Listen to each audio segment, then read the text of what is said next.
há ainda as belas praias do Algarve. Esta frase está escrita num ofício mandado pelo Ministro da Marinha do governo de Dom Pedro durante o cerco do Porto para um marinheiro inglês, um ousado capitão, era capitão de fragata, que tinha escrito num jornal de Londres um artigo sobre a Guerra Civil em Portugal.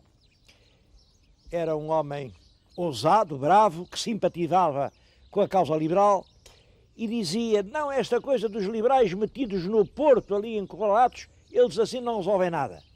O que é preciso é, num golpe de audácia, fretarem aqui uns vapores, entram pelo Tejo, desembarcam em Lisboa e tomam conta daquilo numa noite. Bom, esse artigo é curioso porque mostra a audácia do inglês, dizia ele. Eu bem sei que há muitos fortes ao longo do Tejo. Bom, mas é claro, uns atiram, outros não chegam a atirar, não têm tempo. Dos que atiram, uns acertam, mas também muitos não acertam. E dos que acertam, uns afundam, mas outros não afundam. Bom, e se tudo correr mal, a gente mete os vapores no meio do Tejo, porque o Tejo é muito largo, e ali no meio não lhes acertam os tiros, nem de um lado, nem do outro, e a gente ali pode sempre salvar-se. Esse artigo foi lido no Porto, pelo Governo, e o Ministro da Marinha, que era o Major Bernardo Sá Nogueira, foi encarregado de responder. E responde-lhe isto, sabe, não é bem como você diz, porque no meio do Tejo o que está é a esquadra do Dom Miguel. É uma dúzia de grandes navios de guerra, com centenas de canhões, portanto é claro que a gente não se pode meter lá. Agora, há muitos outros sítios e realmente essa ideia de desembarcar, olha, desde Peniche até Cascais, há inúmeros sítios. Depois aqui, desde a Barra do Tejo até Setúbal. Ou então, os belos lugares ao longo da costa do Alentejo, Sines, e depois terminava. E há ainda as belas praias do Algarve. Bom, o capitão inglês, que era o Charles Napier, ele era capitão de fragata, mas lá fez um contrato com os liberais, foi contratado como vice-almirante e major-general da Armada e veio para fazer o tal golpe de mão. Saiu realmente do Porto com uma divisão de 2.500 homens, era comandada pelo Duque da Terceira, e veio desembarcar ao Algarve. Precisamente aqui, eu estou-lhes a falar na fortaleza da Cacela. Naquele ponto estava um canhão que disparou sobre os navios liberais e tentou afugentá-los. Mas é claro, os navios responderam com tiros, os canhões calaram-se e eles puderam desembarcar a seu salvo na praia, ali a Praia da Lagoa, que se vê perfeitamente daqui, fica além a Praia da Lagoa. E agora vejam como é curioso, toda a gente fala no desembarque do Mindelo, os liberais são os heróis do Mindelo, Dom Pedro vem ao Mindelo. Ora bem, o Mindelo foi realmente um desembarque, mas o desembarque que leva o exército ao Porto, onde ficou fechado e onde não conseguiu resultados nenhuns. Pelo contrário, este desembarque da Cacela, rápido... olhem, o desembarque foi no dia 24 de junho de 1883. Pois no dia 24 de julho do mesmo ano, portanto, precisamente um mês depois, a divisão da Terceira desembarcada aqui entra em Lisboa. É por isso que aquela avenida ao longo do Tejo se chama Avenida 24 de Julho. E essa estátua que estão a ver, do Duque da Terceira, é exatamente a recordação dessa marcha extraordinária que ele fez desde a praia do Algarve até ao centro de Lisboa.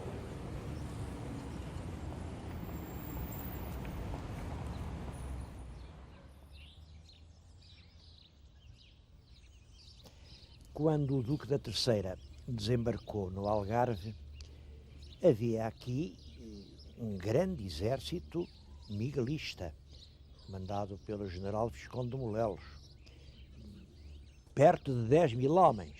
Por outro lado, de Lisboa, o governo mandou a esquadra para atacar os liberais desembarcados.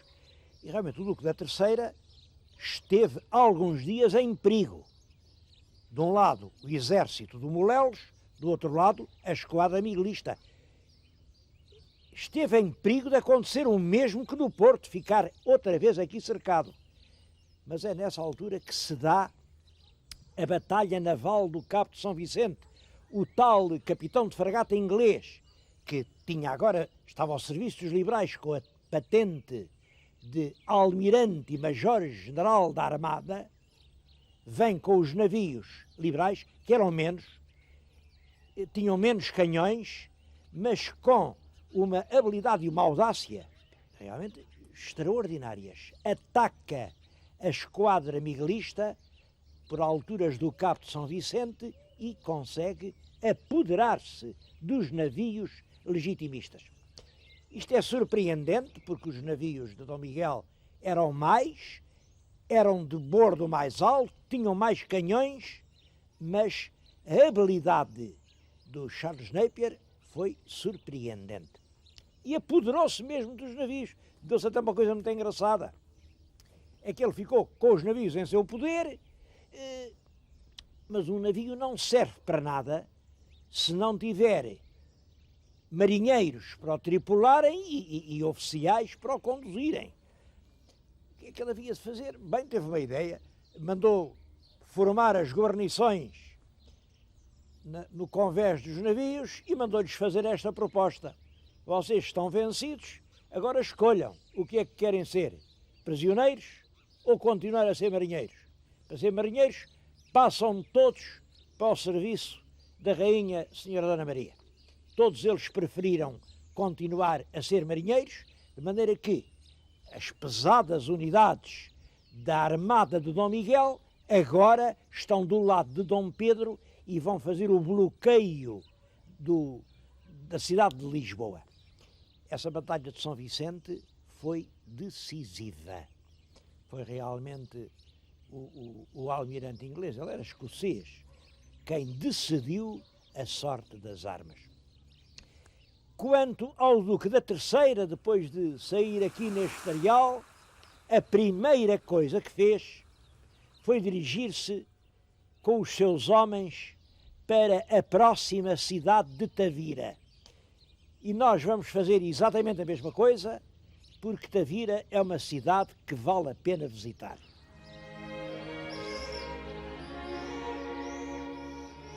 Tavira é uma das cidades portuguesas com uma maior densidade de testemunhos históricos.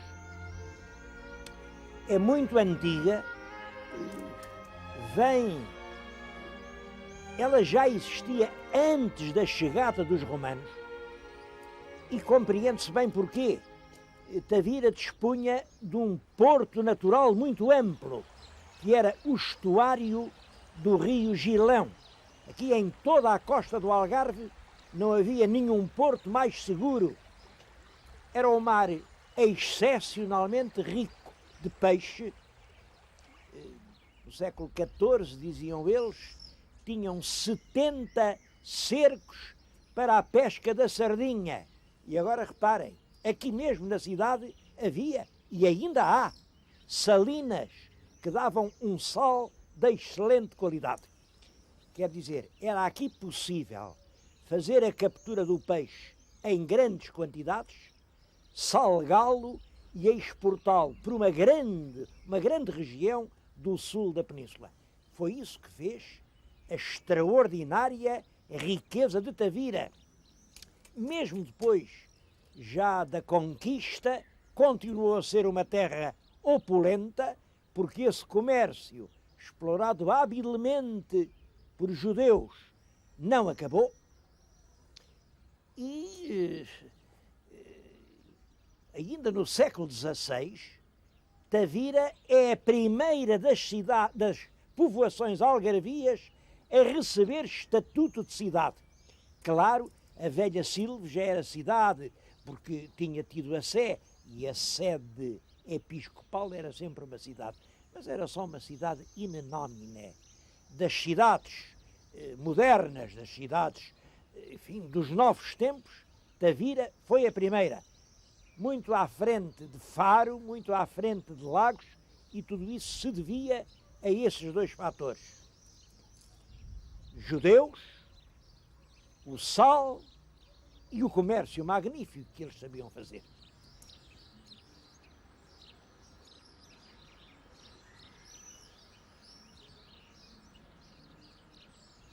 A história da Tavira cristã começa junto desta pedra.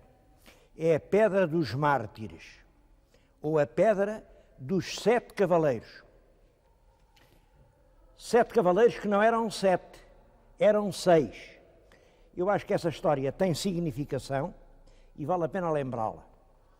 Tudo isto é um bocado lendário, nós não sabemos ao certo como as coisas se passaram. Mas a versão lendária é esta. O mestre Paio Pérez Correia estava em paz, numa trégua, com os mouros de Tavira. E aproveitando uma trégua, 6 cavaleiros de Santiago foram à caça. Bom, internaram-se pela terra dos mouros, os mouros caíram sobre eles e, apesar dos cavaleiros terem defendido como leões, os mouros mataram-nos. Ora, durante a batalha, estavam os homens a combater e veio um judeu, um mercador Garcia Rodrigues, ligou-se aos cristãos e então, em vez de 6 mártires, foram 7. É por isso que estão aqui 7 cruzes de Santiago. Como veem, esta é a cruz da Ordem dos Cavaleiros de Santiago e tem aqui as vieiras que é o emblema dos peregrinos de Compostela. 7 são os 6 cavaleiros mais o mercador. Julgo que isto encobre uma realidade. É que realmente judeus e cristãos estiveram de acordo numa grande fase da história de Tavira. Foi, aliás, essa ligação muito estreita entre os judeus e os cristãos que fez a riqueza da povoação. Quem conquistou Tavira foi o mestre de Santiago, Paio Pérez Correia, e foi por causa desse massacre dos seus cavaleiros. Quando lhe foram dizer que, numa época de trégua, lhe mataram 6 cavaleiros, ele entrou em fúria, vem com toda a sua gente, entra sem dificuldades na cidade serracena, passou tudo a fio de espada e desde então Tavira foi cristã. Mas isto também levantou uma dificuldade. O Paio Pérez, mestre de Santiago, conquistou Tavira para quem? Mas para nós hoje é claro, ou tinha que ser para Portugal ou tinha que ser para Castela. Para Portugal porque ele era português, para Castela porque a ordem era castelhana. Não, mas é que havia outra hipótese. Era conquistar Tavira para a própria Ordem de Santiago. E foi isso o que o Paio Pérez fez. O rei de Castela entendeu que a cidade conquistada fazia agora parte de Castela, porque a ordem era de Castela. O rei de Portugal entendeu que o contrário, que era de Portugal. Houve uma guerra, é a famosa questão do Algarve, mas essa guerra resolveu-se de uma forma extremamente hábil. Isto mostra, agora já não são lendas, tudo esta história dos cavaleiros e tudo isso é um bocado lendário, mas agora não, agora são documentos. O rei Dom Afonso III faz um acordo com o rei Afonso X de Castela, que era o seguinte: ele, Afonso III, desposava-lhe uma filha, Dona Beatriz, que era pequenina.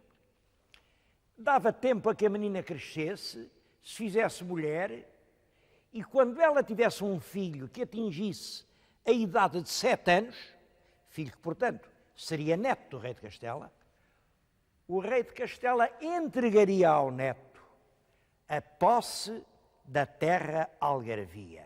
E assim foi, assim foi.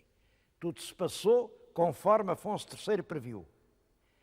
Teve um filho, veio a ser o rei Dom Dinis, o Algarve foi dado por Afonso X de Castela ao seu neto Dom Dinis, e foi assim que Tavira e todo o resto do Algarve entrou na coroa de Portugal.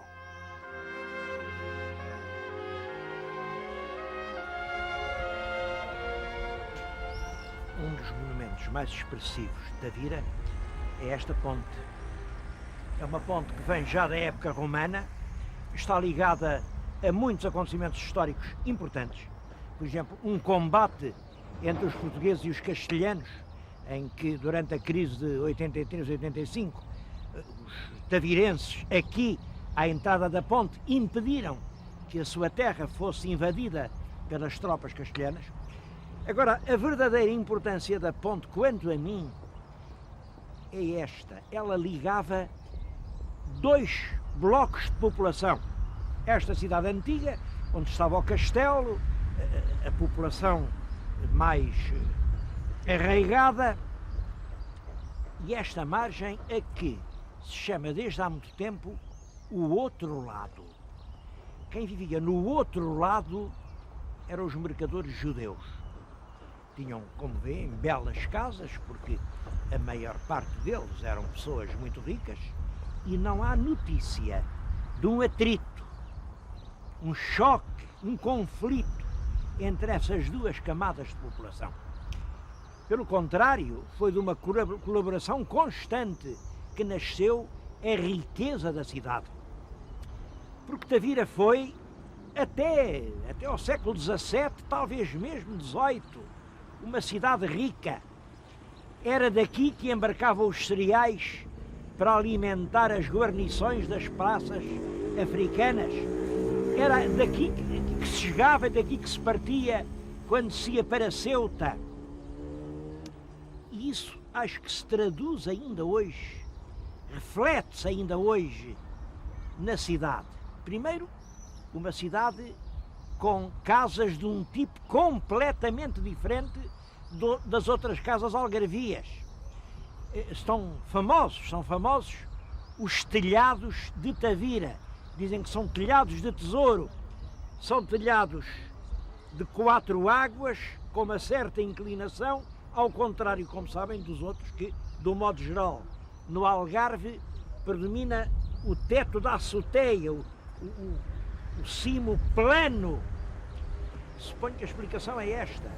É que para a pequena casa do pescador é possível pôr um pequeno teto plano que forma a azoteia, ao passo que para a casa ampla, com várias divisões do rico mercador, era necessário fazer as armações de madeira destes telhados que em grande parte chegaram até hoje. Outro aspecto são as igrejas. Diz-se que Tavira é a cidade das igrejas. Não há outra no Algarve com tanta igreja.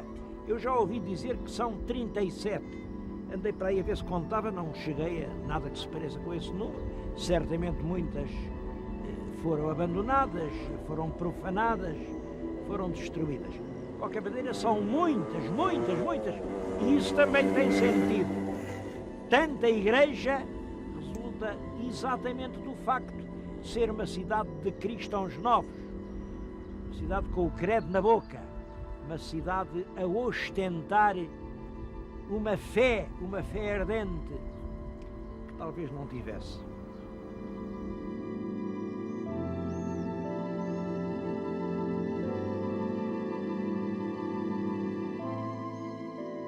Com o assoreamento da barra do rio Gilão, Tavira perdeu evidentemente a sua natureza de cidade portuária. Os navios de comércio deixaram de poder subir o rio e vir fundear aqui diante da cidade. Há um documento já do século XVII em que eles dizem que outrora 70 navios de alto bordo estavam aqui fundeados.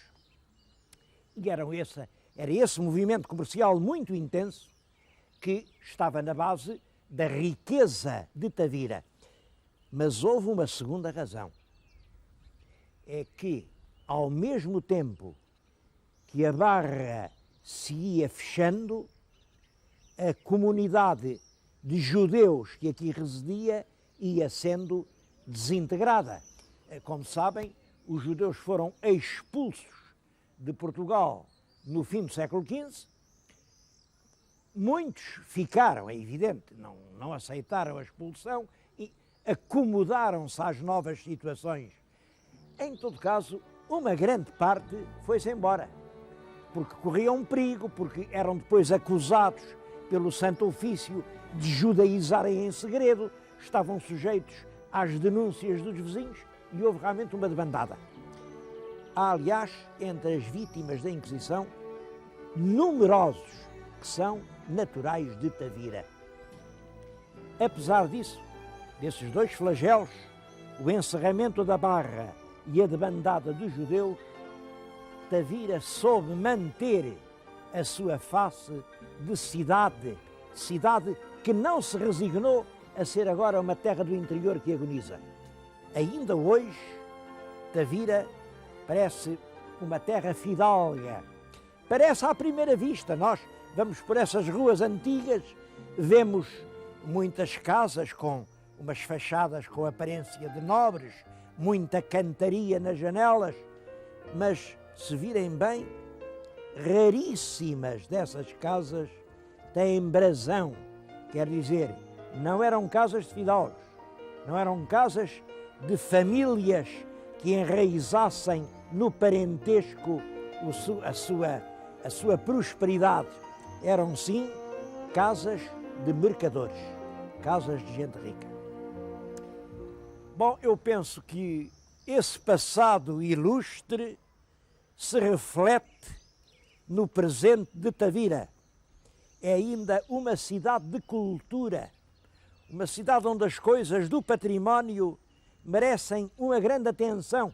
Eu estou-lhes a falar diante de uma fachada, a fachada da Igreja da Misericórdia, que é o mais notável exemplar de arquitetura renascentista de todo o Algarve. Ora, pensem que esta obra-prima de lavor foi já construída na segunda metade do século XVI e, portanto, quando a Barra já estava fechada, quando os habitantes de Tavira já conheciam grandes dificuldades, mas eles não deixaram de construir os seus monumentos aí. E depois há aqui várias igrejas barrocas, quando o comércio já não era o que tinha sido. Mas Tavira foi sempre adaptando às novas situações. Já não vêm os navios, pois bem, faz-se o comércio com os homens que partem daqui, com os almocrefes que levam o peixe salgado por essa Extremadura, por esse Alentejo. Arroteiam-se campos novos, introduzem-se novas indústrias, especialmente uma que chegou a ser muito importante, a conserva do atum. Tavira voltou a ser um grande centro de produção de atum em conserva. Bom, hoje, como sabem, há o turismo como nova fonte de riqueza. E, sem dúvida, vale a pena vir a Tavira.